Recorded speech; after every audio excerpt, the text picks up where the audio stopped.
What the military gives you is a different view of things.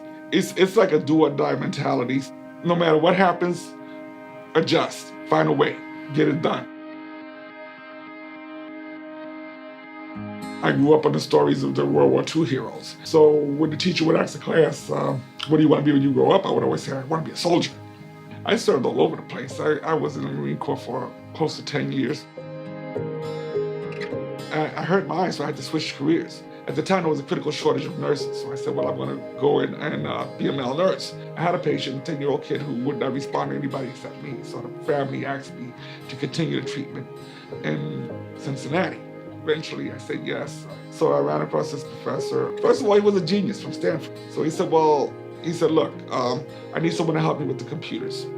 He said, I'm gonna make you my assistant and I want you to help me and do the research for me. And he could have gotten somebody who was a graduate student. So I said, sure.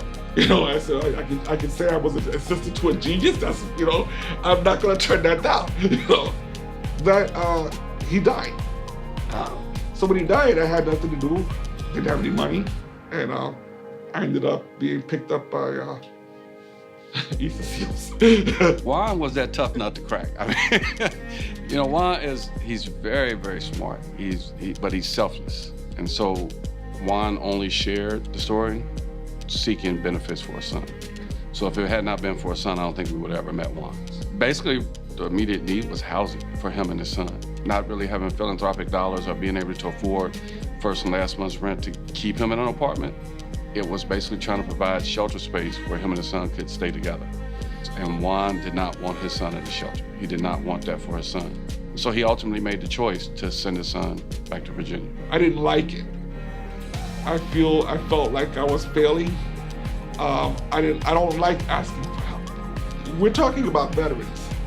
A veteran will do what they have to do. They do things a little bit different. They say, well, if I have to do this, get it done. If I have to do that, get it done. They just do it.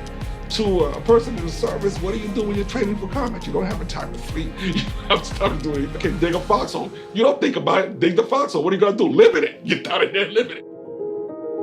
I was so excited when Easterseals called me in the spring and said, hey, you want Juan to come back? And that was like better than Christmas. If one of the bigger jobs, when we're packing for a really large campaign, there's planning behind it. And he has made it just absolutely painless for people this year.